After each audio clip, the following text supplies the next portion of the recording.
Good afternoon and welcome to The Joy is in the Journey. My name is Gina and I am a licensed practitioner at Concordia Centers for Spiritual Living in beautiful Rhode Island. We are experiencing a beautiful spring day today. So happy to be walking into springtime, rebirth, and just life itself. So happy. So today we are here at The Joy is in the Journey. And the purpose of this show is to be in a place of experiencing the joy that is meant for us. And sometimes that's easy. When things are going well, that's great. But sometimes it's not. Sometimes it's a little tougher to get to that point of that being the experience. So this show helps people get to that place of finding something new, finding something more, finding something that might brighten or enhance life just a little bit. All kinds of interesting ways to bring joy into life in more dynamic ways. So today's guest, I'm very happy to introduce, is someone that I consider a friend, and it's a blessing to me. She is a gift to our center at Concordia Centers for Spiritual Living.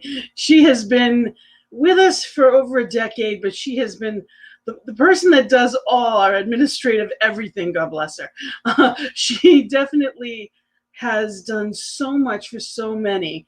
And she also has her own practice. In addition to helping us in all ways, she is an amazing woman that is coming to her licensing in practitioner studies, which excites me because she is definitely to that place of, and I look forward to seeing that stole around her neck. But in addition to that, our guest, Mary Broomall, is someone that considers herself a seeker, she said. She said she's always wondered how the universe works and has looked for those scientific answers and ways, and it's led her to, she in 1987 got licensed as a massage therapist. But in addition to that, she has been searching that mind, body, soul connection for decades. She has spent her life just looking for answers. And she has been just a gift in so many ways. So I am so happy to share her light with us today. Hello, Mary, and welcome. Welcome to The Joy is in the Journey. Hi, Gina, and thank you for the opportunity to be here and spread some joy. Spread some joy. I appreciate that. You are a gift in so many ways, and your energy is just light and vibrant. And, I know I've always thought you as an energy worker in so many ways. And you, one of the things that we're going to be talking about today that it really excites me is essential oils, which I know some about, and I understand the reasoning and all of that behind, but Bach flowers, and as far as the remedies that go with that, excite me. Like, I want to hear more about it. We live in a spiritual universe having a physical experience, and the more we go into our teachings, the more we know that. And there's ways that we can become that connected spirit, which is where the joy is. I always say to people, you say, well, just go have fun, or you say go within. Everything you need is within you. But if you're not experiencing that, if you knew how, you'd be there. There's so many times in life that something can help us find that connection to that peace, to that calm, to whatever it is that we are seeking. So I am happy that you are here to show us that, because there's so many practical ways that these things can help us with that. So please, how did you get started with that? Well, if we're going to talk, let's talk about the essential oils and about the Bach remedies. Absolutely. In particular, and really it all started with my going to school for therapeutic massage. because that was my first real introduction to the idea of the body, mind, spirit connection. You know, to say the words is one thing, but to grok it, as the word used to be, to get it, what that really is, and to experience it is a different animal. And of course, because everything is consciousness, everything is about our awareness, the deeper you are considering something, thinking about something, experiencing it, then the more it unfolds. It's that onion that we talk about so often. It's the layers of the onion. And so my understanding of a particular oil might be something today, and it might be different next week, depending on my understanding, my depth of consciousness around it.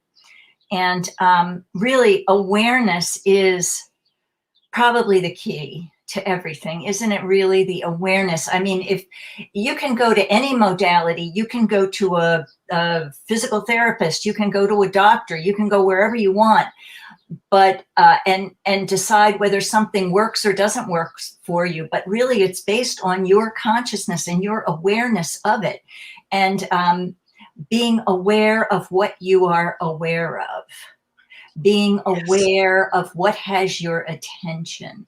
And as Mary Morrissey says in Prosperity Plus, you know, making it welcome. So how you feel about a modality, let's say, for instance, Bach flowers, the Bach remedies. You may go to a flower practitioner and say, this is what I want. This is how I want my life to look. This is how I don't want to feel anymore. I don't want this showing up in my life anymore. And that's great. But have you made the space for the new you to be welcomed? Have you created a place within yourself where you truly are open? And how do you know if you're open? You know by the results you're getting. You know by the experience that's coming into your life, whether you are offering a vibration out into the world of what you truly want or of the lack of it. Well, that's the law of attraction in a nutshell. Anything that we're focused on, we're going to get more of. So it's being in that place of allowing and spending time in that knowingness rather than, you know, it's just being in that place and centered in the choice intentionally instead of just what I don't want. Yes.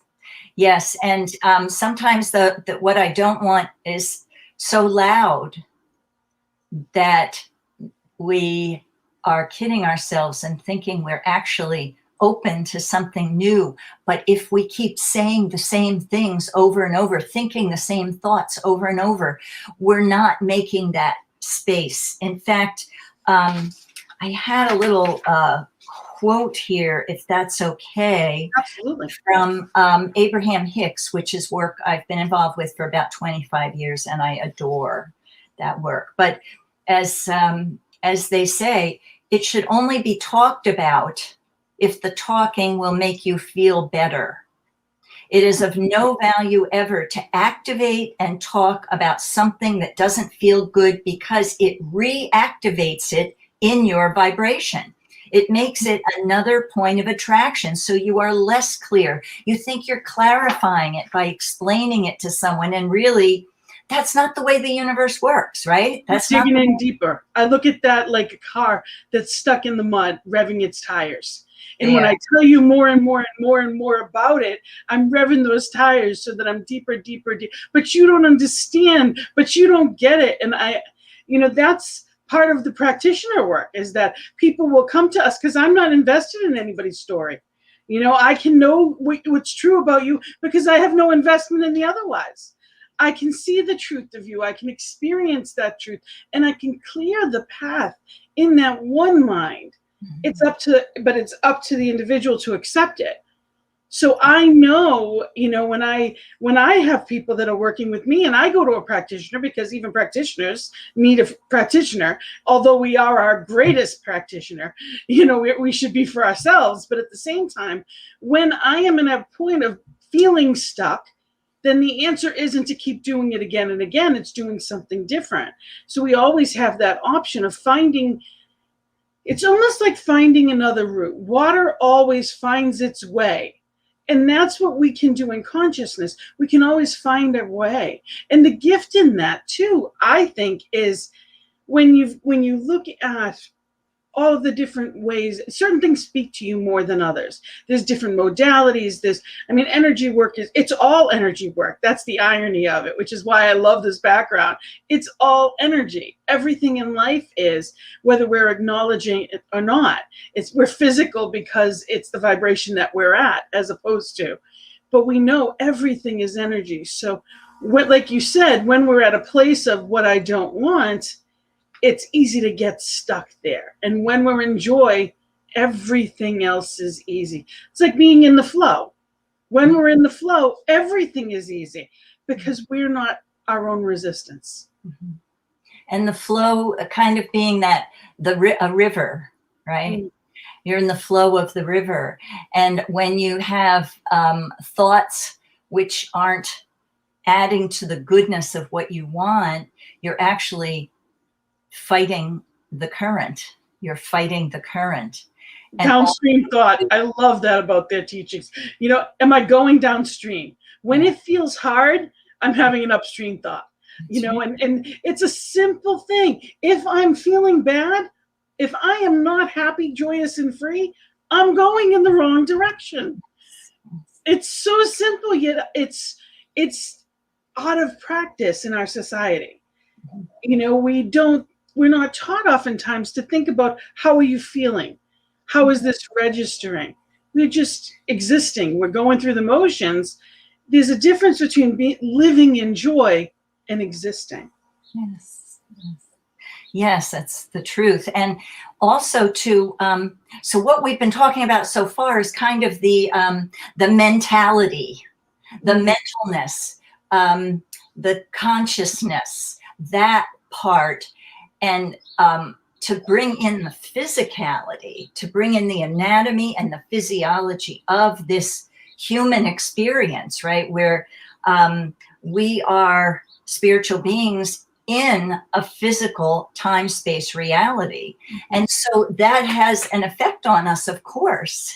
And one of the things that I loved reading about, because it relates to everything we're going to get into here in a couple of minutes, but it's how the brain gets involved with this, because brain and mind are two different things, at least in our work. We understand that brain and mind, the brain is the physical apparatus, and it can die. The brain can die when the spirit leaves the body, when the soul leaves the body. If the brain were spirit, it would keep thinking, it would keep going, but it does not. The brain is a physical mechanism. It is a tool. It is something that we use as a processor of information. And so the great thing is to know that the brain is not the mind with a capital M. And therefore, it needs some training too. So when you start thinking a new thought about something new, a new way you want to be, a new occupation, a new relationship, anything, you're going through the filter of your brain, and your brain wants the status quo. Your brain wants to know that everything is going to stay the same. And so that's where this kind of discord, this fight kind of comes in between mind and brain.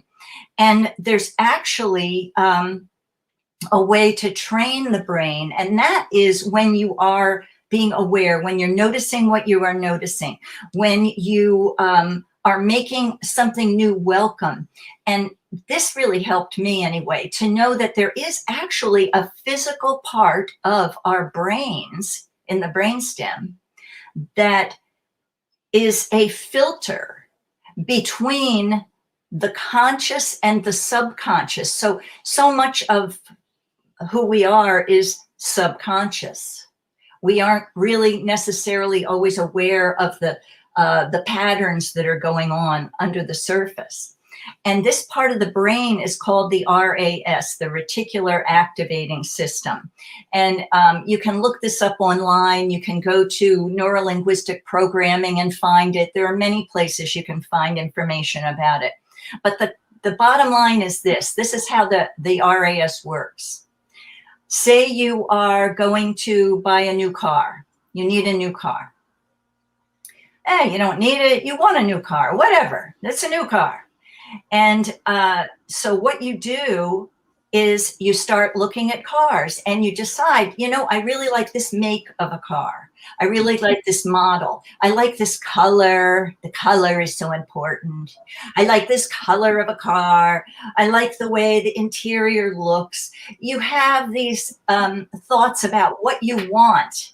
And that is in your conscious mind. You are consciously thinking about that with your brain.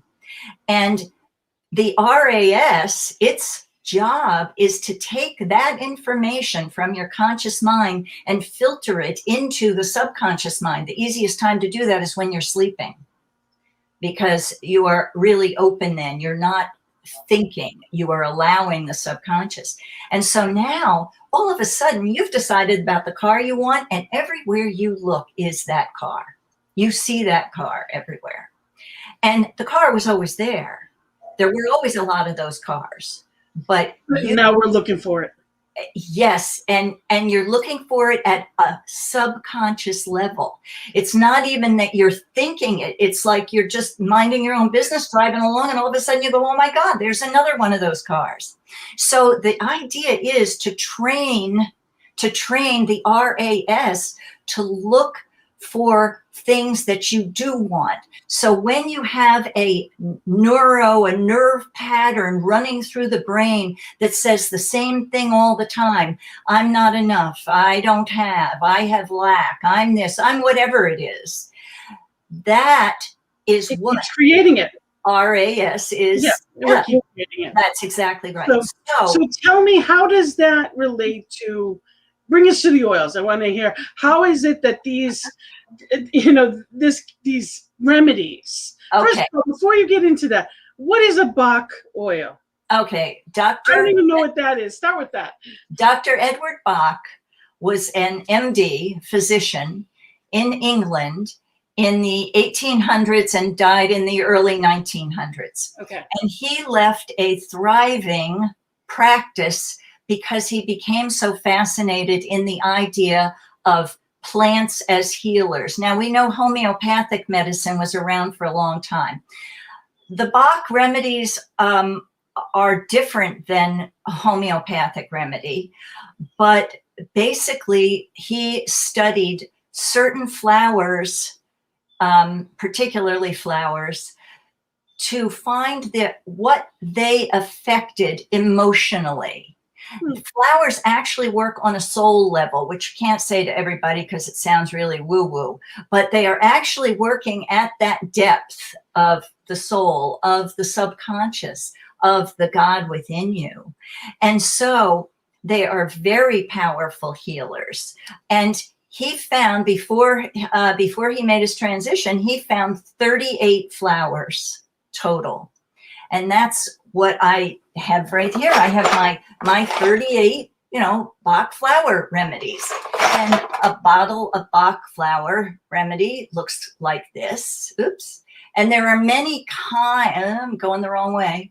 Many kinds of, many companies that make what they say are Bach flowers, but you really want the original flower remedies if you're going to use them. I'm holding in my hand something called white chestnut. Now, white chestnut is specifically for, and you can get many books on all of these, but let's just look at one so you get the sense of what it is that it's working on, shall we say. So white chestnut in this book. I really love Mathilde Scheffer. Sorry, VW, white chestnut, it's coming. There it is. White chestnut relates to the soul qualities of tranquility and discernment. The person in the negative white chestnut state is the victim of misunderstood, unsuitable mental concepts. In other words, when you have that thing going around and around in your head, that thought, some people, they can't sleep at night because they've got something running through their head. Repetitive thoughts, they can be big, they can be little, but they're repetitive. White chestnut, the flowers don't work by attacking an illness or the wrong thinking. What it does is exactly what we teach in Science of Mind. It just fills the body with a higher vibration, therefore sort of disintegrating the negative, the repetitive thought. That is the level at which they are working. So if you wanted white chestnut, it would be because some of your symptoms might be unwanted thoughts constantly coming to mind, cannot be turned off.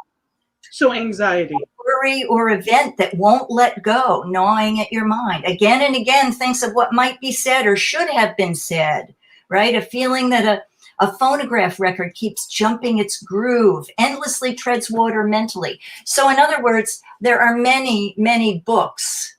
Mathilde Scheffer is my favorite author, and I have several of hers, including the Encyclopedia for the Flowers.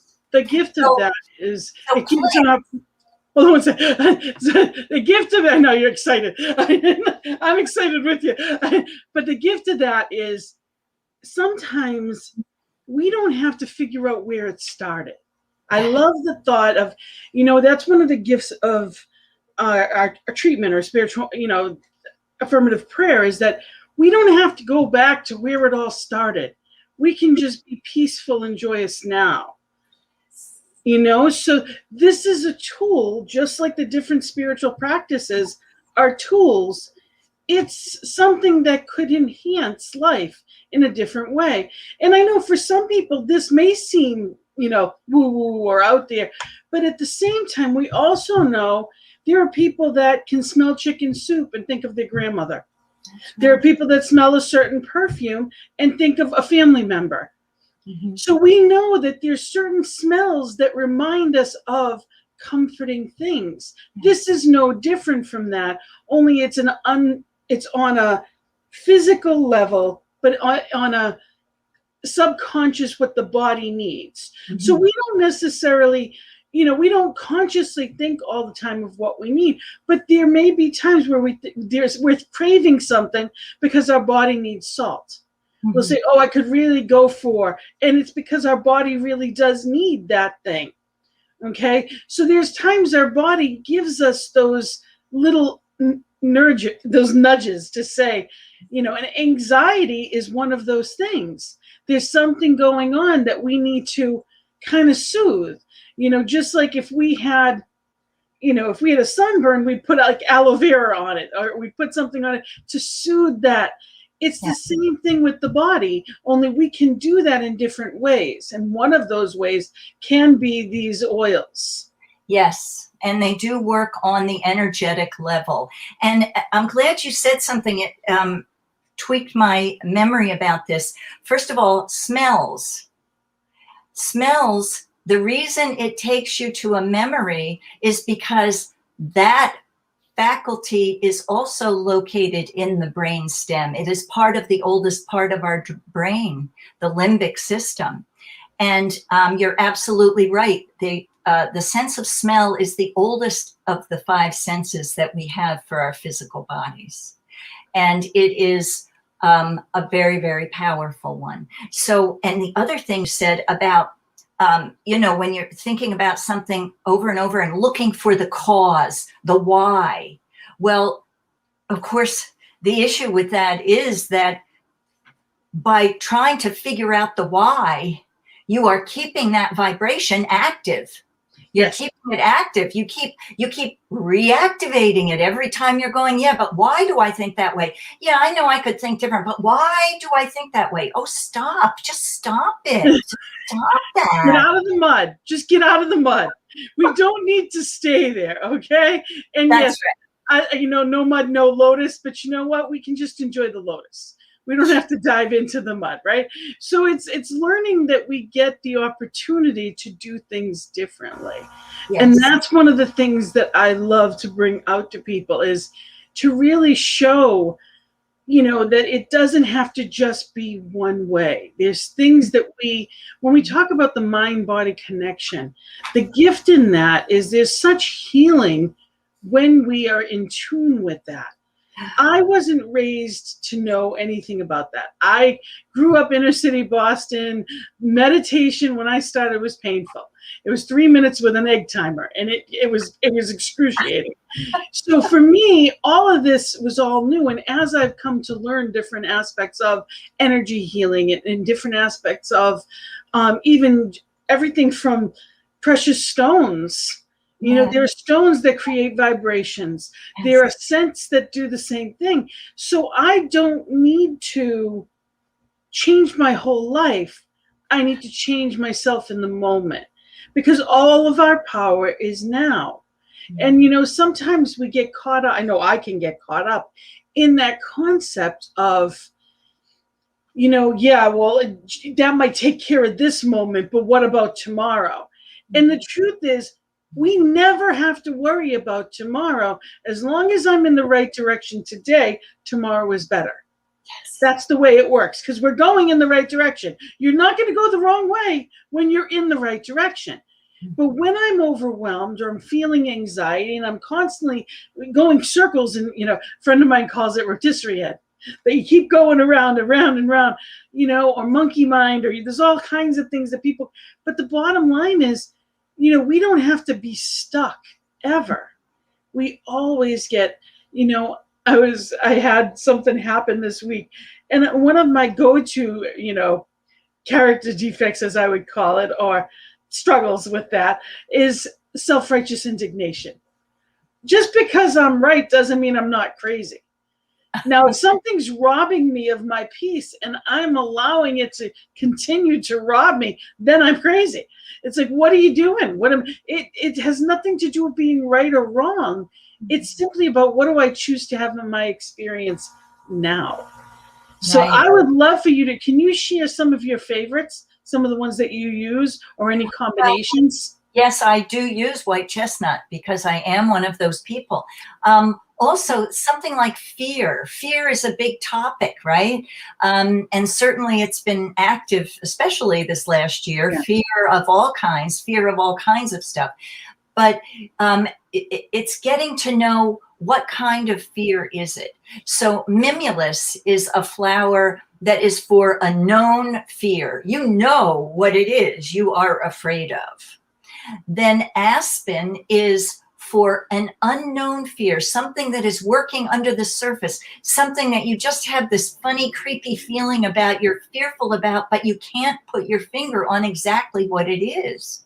So I've used them for all kinds of things. Mustard is for that gloom and doom that descends upon you, that is just, it crashes down upon you, and that's how it feels. You feel like you are underneath fear. You can't even pull yourself up by your overwhelmed.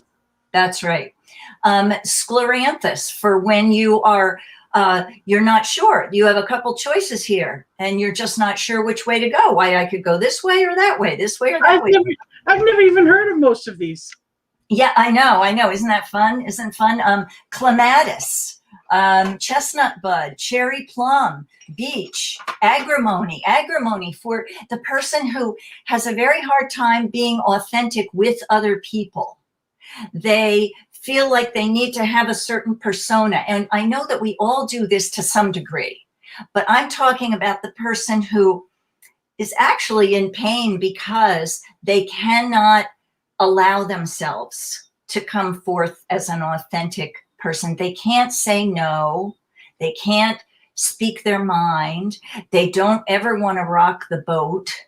And it isn't to say that you should become a bully and aggressive. It's to say, how about balance? How about health? How about homeostasis? Healthy boundaries. Exactly. So the flowers are absolutely fascinating, and it's a life's work, really. You could go forever. And I know you've been doing this for 25, 30 years between Yes, I've been doing it a long time, mostly for myself, but I have made dozens and dozens of remedies for people over the years and worked with them. So it's one of my loves. I love them. And notice that both the Bach flowers and essential oils are plant-based. Plant-based. And why do we eat plants? Why are all pharmaceuticals either plant-based or they are a synthetic based on the chemical of a plant? Because that works so well with our physical bodies. Our bodies are very in tune with that. So these just work on such a very deep level, and it's subtle. It isn't that all of a sudden one day you go, oh, I'm changed. No, it's suddenly you go, oh, I haven't thought about that in a long time. Oh, I don't have to think about that anymore. It's a subtle change. And I just wanted to put out there, yes. if anybody has any comments, we are live. So if anybody does have any comments or questions, I want to just put that out there that we are here and absolutely would love to hear from you. So if anyone has any questions for Mary or anything they want to add to the discussion, please just let us know, or just to let us know that you are here and for this empowering conversation. So yeah. I find it all fascinating. Now, how do the essential oils, how are they different? Are they just not flowers, or how are they different? No, essential oils can be from stems, leaves, flowers, any part of the plant they can be. Frankincense, for instance, is an essential oil, and of course we all have heard the biblical references to frankincense and the incredible healing properties of frankincense. It was also used in ancient times as a source of heat, because frankincense is actually a resin from the frankincense tree that is only grown like in Syria or Egypt or in that part of the world. And that it's like sap, like maple syrup, right? It is taken from the tree, and it is very sticky and resiny, and so it's slow burning, and therefore it was actually chunks of hardened resin were carried with nomads from place to place and used in fire to allow heat into their abode. So frankincense has all kinds of medicinal properties, but the essential oils, to get into those a little bit, essential oils think of the immune system of the plant. That's really what they are. And what does our immune system do for us? Our immune system protects us from pathogens. It sends signals. Really what it is it's sending information to the parts of the body that can fight that. So it can create more white blood cells. So it can bring blood to an area that's ischemic, that doesn't have enough blood flow in it. The essential oils are the immune system of a plant. They're very powerful, and they're used in many different ways. And there are hundreds and hundreds and hundreds, probably thousands of essential oils, because there are all kinds of plants all over the world.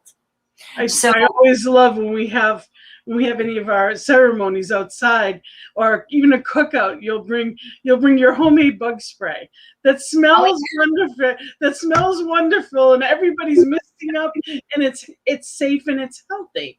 So there's ways to do things like that are good for us, good for our planet, and good, in general, there's different ways of doing things.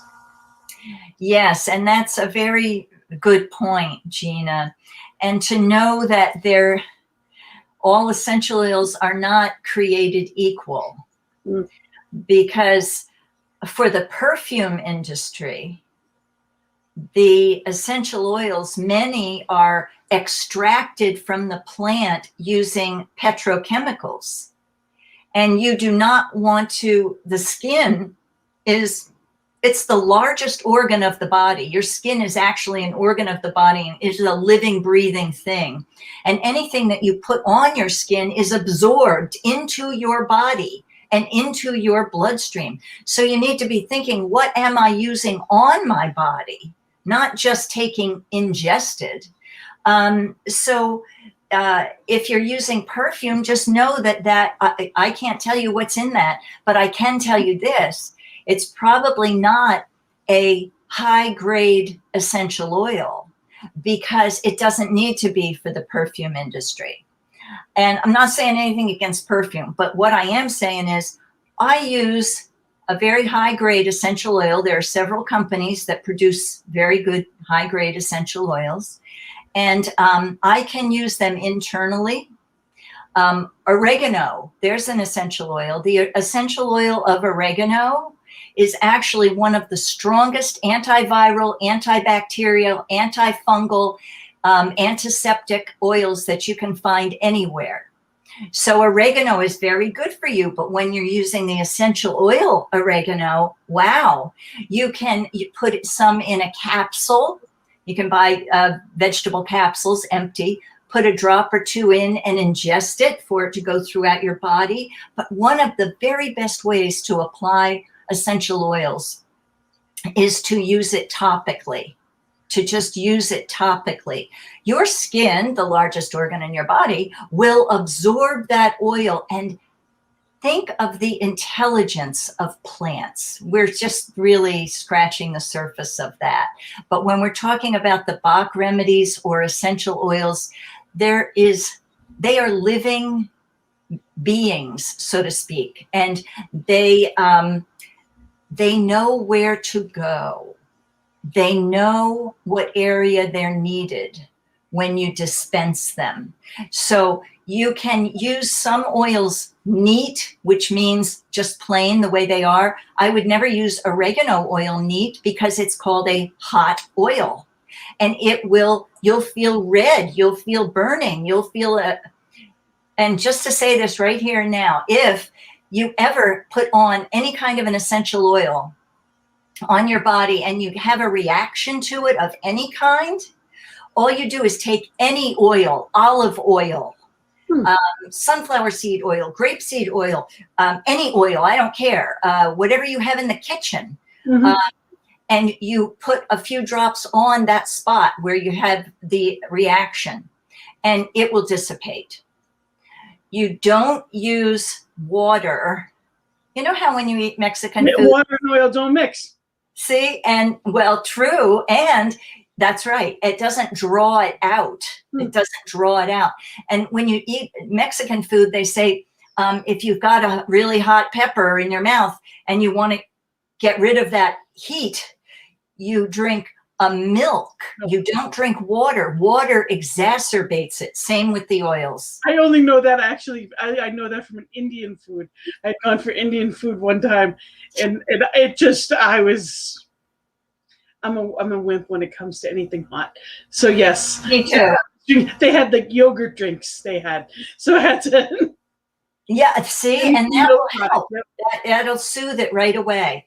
So essential oils can be used any number of ways, though. Actually, I have, well, you can't see it, but I have a diffuser going right in my room right now. You can buy diffusers for $30 on Amazon. They're electric. You put water in them and a few drops of essential oils, and you turn it on. It's great to sleep with a diffuser. Be careful with if you have pets. From what I've heard, with the essential oils, certain ones aren't in the diffuser. I thought aren't good for dogs. Or I read things on the internet all the time, Gina, and I've been experimenting with them for decades, and my animals never have had any And bad you've action. had dogs and cats and Dogs and cats, and had every kind of oil going anytime. I've never even had my quality. cat. Pardon me? Could it They're be the high quality of it? Yes. Not yours, but could maybe the stuff that you'll get in a store that's in a box that's prepackaged, maybe the quality of them, maybe that's what's getting to them? Maybe, and maybe it's however it was extracted. So if they use petrochemicals to extract it, that could be annoying to a pet. There are books and books on using essential oils on pets. There's that. Oh, by the way, I want to say on the Bach flowers, to jump back to that for just a minute. Yep. For pets, if you have a dog that's nervous, you have a dog who, whenever the fireworks are happening, it's shaking, it's terrified. You have a cat that's very skittish and afraid of everything.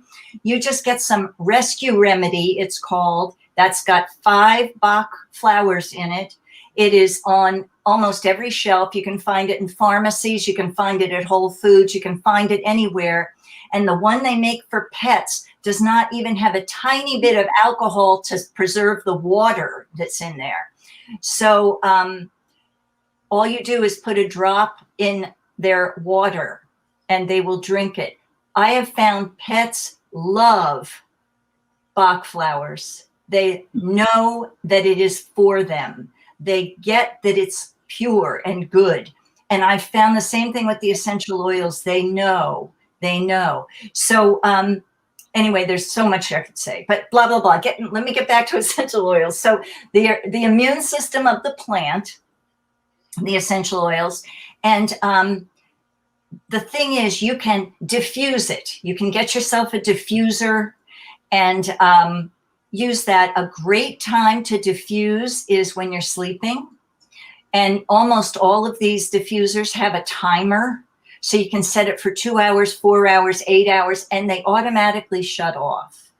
So you don't have to worry about that. But you put in there what your concern is. So if you were worried about getting a virus, if you were concerned about illness of some kind, you could use essential oils that are known for especially respiratory issues. So your eucalyptus, your melaleuca, there's many of them. I'm not thinking of them offhand, but I will. In fact, I have a blend here that I use, and I often use this blend in my diffuser. And what is in there, I'm going to tell you some of the diffusing oils. Eucalyptus radiata, Eucalyptus globulus. You've got peppermint. You've got cypress. You've got Mei-Chang fruit oil. You've got myrtle. You've got cinnamon, cardamom, camphor, and allspice, clove, rosemary. These are all very highly antiviral essential oils. So you can use them individually, or you can buy a blend. This happens to be vapor, and it's from Melaleuca, which Melaleuca is actually the official name for a tea tree oil. But tea tree's a little bit different from Melaleuca, but they are very much interchangeable. Melaleuca is actually more powerful. Now, how many essential oils are there? Thousands, hundreds, and think of how many plants there are on the planet. Wow. That, and the bark, the stem, the flower, the leaf. Do they all do different things? Yes, they can. Well, or they test them for their efficacy. What is the most powerful way to use this particular plant for this particular use? So, and they're mostly steam distilled is the best way to find them, is steam distilled. That's the best process rather than petrochemicals. Wild orange. I'm looking at my wild orange right now. Melaleuca is a wonderful company. doTERRA is a good company. Let me get it. I can't seem to get myself in here. well, it doesn't matter. doTERRA is It's good. opposite. That's the thing. It's all. It's. I know. I'm like, I'm It's- dyslexic with this. It's like, where do I want to go? the screen Wild flips. orange actually works on the emotional system, and emotions are chemical feedback. In other words, there's chemistry in your body that emotions are produced from. And so as we work with the chemicals of our body, with Bach flowers, with body work, massage therapy, with essential oils, with many things, we are actually, that is what can change how we feel emotionally. So these things are very powerful in kind of pushing us off the spot we're stuck on. So you can diffuse. As far as one of the things with body work too is sometimes there's things that are pent up in our body that we actually get that physical touch can actually push that out of the way. And we had talked about that actually. I had Lisa Medley on, which I know you know, Lisa, and we had talked about there's so many aspects to the mind-body connection. And the more that we are in that place of understanding ourselves, because we are, you know, these bodies that we're given are miraculous. Self-healing, they grow, I mean, there's so much to it that it offers us, that if we can invest in that and knowing what's best for this physical body. Unfortunately, we live in a society that it's all external.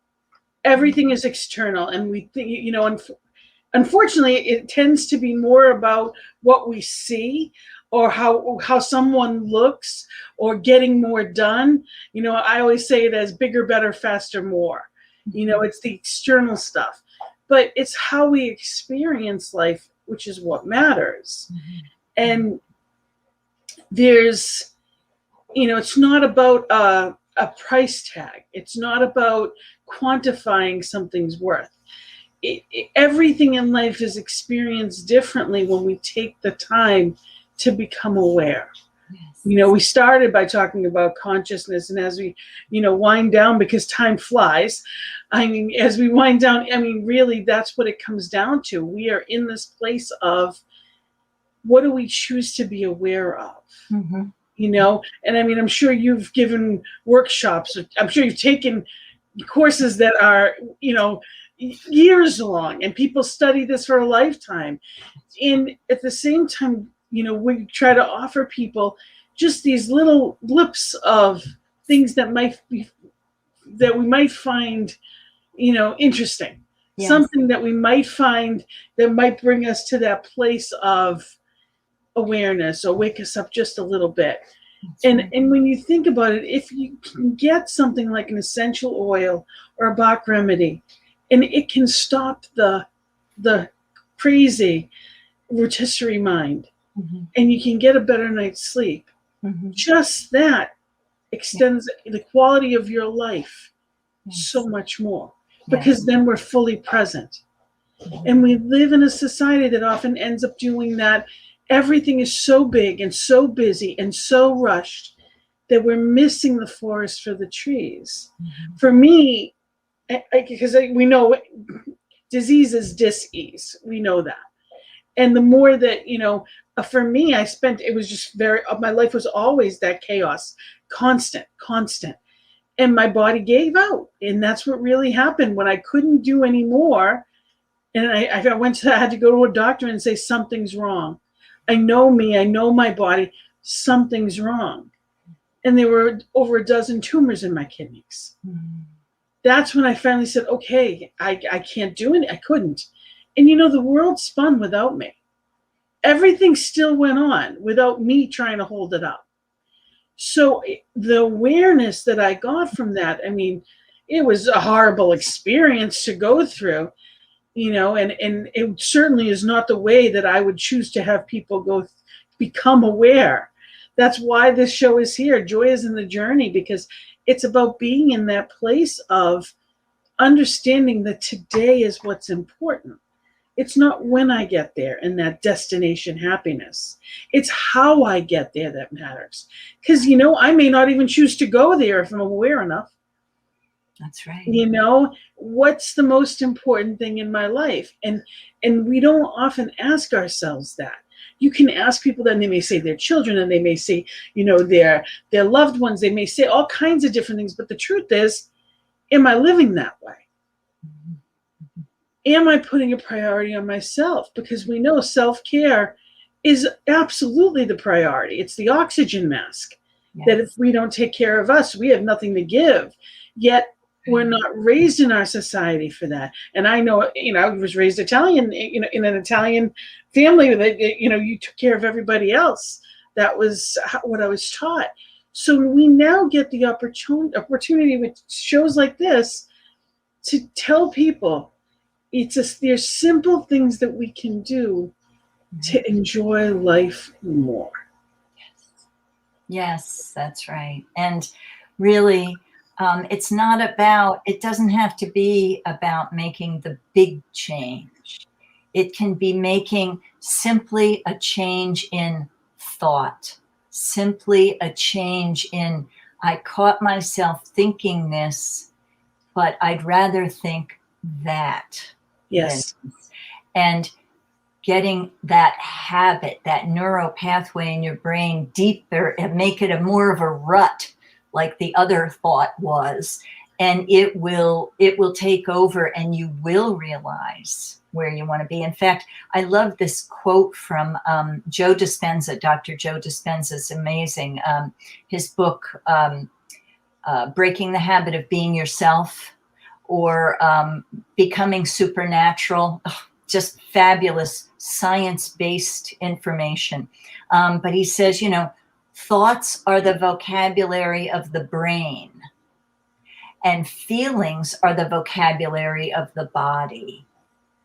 So you cannot separate. When we say you can't separate the mind and the body, we really mean it. You cannot separate these things. They are all in communication with each other. Can you say that again? That was a great. That's wonderful. Thoughts are the vocabulary of the brain, and feelings are the vocabulary of the body. So the cycle of how I think and feel becomes my state of being, which means my entire state of being is in the past. Well, that's another whole conversation. We aren't going there today, but it is very interesting when you start thinking about it. How many of the thoughts you have every day that were the same thoughts you had other days, the repetitiveness. There aren't a whole lot of new thoughts in your head unless you make the effort to do that. Can I say a quick little thing about essential oils before we? You can. I just want to put down, I have your email there. If you have questions after the show, if they're watching it at another time, you can reach Mary at Mary Broomall, and her name is actually in the title of where you clicked on for the show, Mary Broomall at gmail.com. So Mary Sweep Everything, Broom All. It's very simple. It's very simple. No one makes it simple. Mary Sweep Everything. Yes. And also, if there's any questions for me, I would love for people to, by all means, let me know. I would love to know what topics to have that bring you joy that we can have here. It's Gina at believeInYouToday.com. So reach out to me as well. So your final comment, go right ahead, Mary. Real quick, lavender essential oil. Lavender essential oil is great for insect bites and itches. Anything that scratches, poison ivy, I don't care what it is, lavender can be used neat on those. In other words, by itself. I actually put it on open wounds. I put a high-grade lavender on burns and open cuts and wounds. It heals them so quickly. I wanted to make sure I talked about that. If you could only buy a few oils, melaleuca, lavender, and peppermint, which is very cooling. It actually makes the body feel cooler. So you take a few drops of peppermint. You can put it in an oil if you want, or a cream. Put it on the back of your neck in the summer, and you will feel the coolness. It's incredible. You can use it all over your body that way in a cream. Okay, I think I'm nowhere near complete, but I'm going to say. I know, because there's so much here, and I appreciate you being here with us and taking your time to do this and putting this out there. I'd love to have you back sometime and we can chat more about it.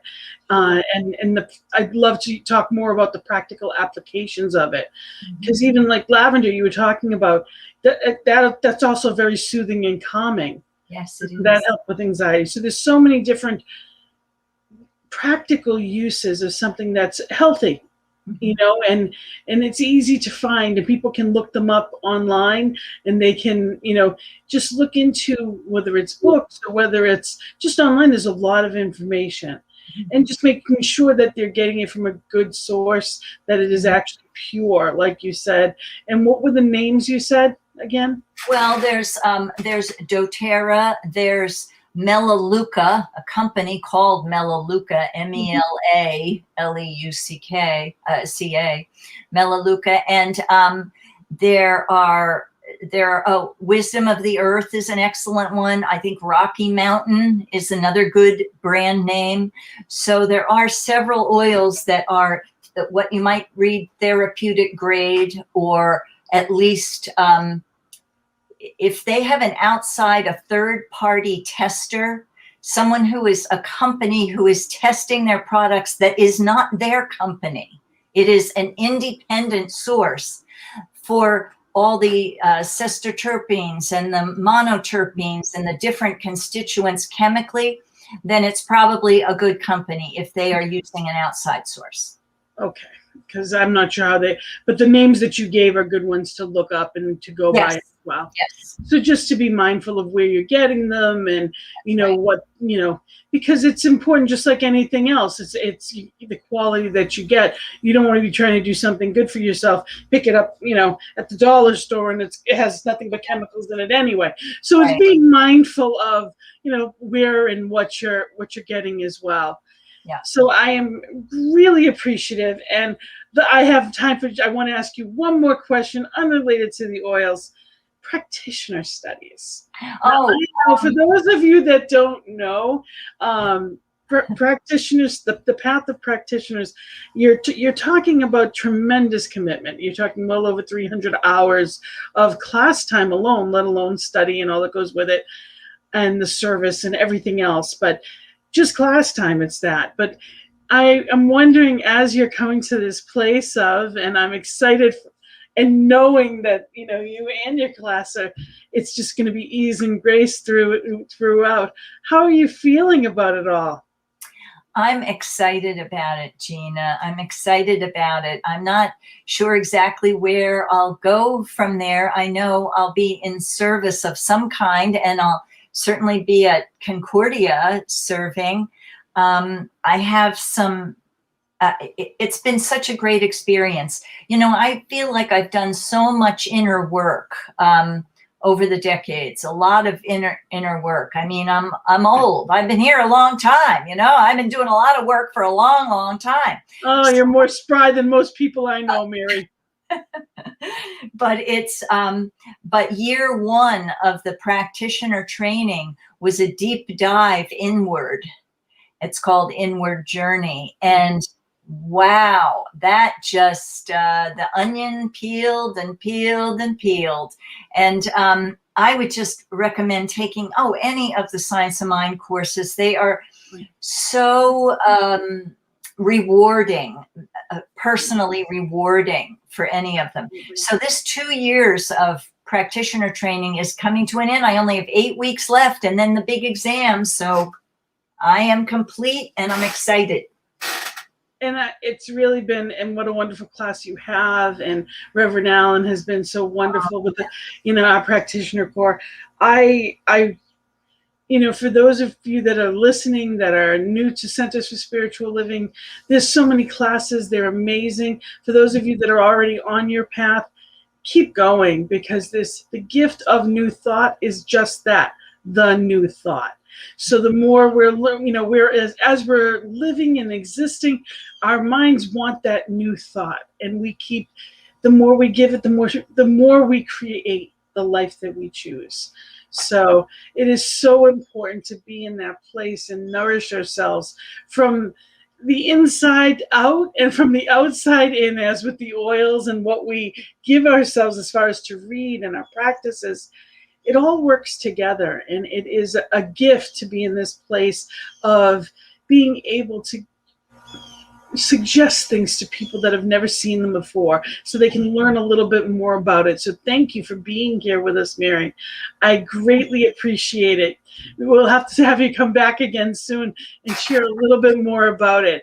I'd just like to say before we end, just so grateful to all of you for being here with us today and spending this time with us. And if you've gotten something from this show, if you've learned anything new and you feel that you have something to offer back, know that we are here.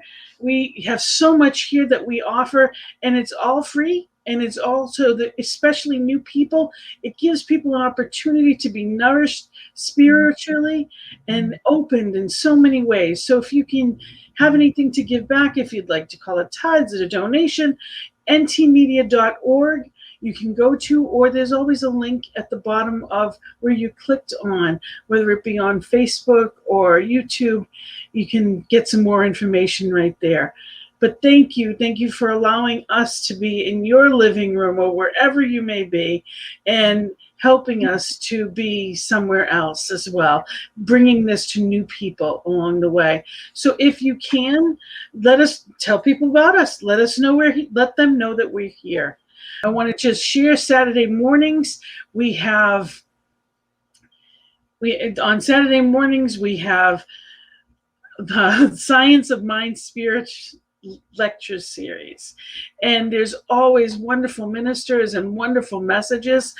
By all means, come on by and enjoy this wonderful offering. Every Saturday, this lecture series is.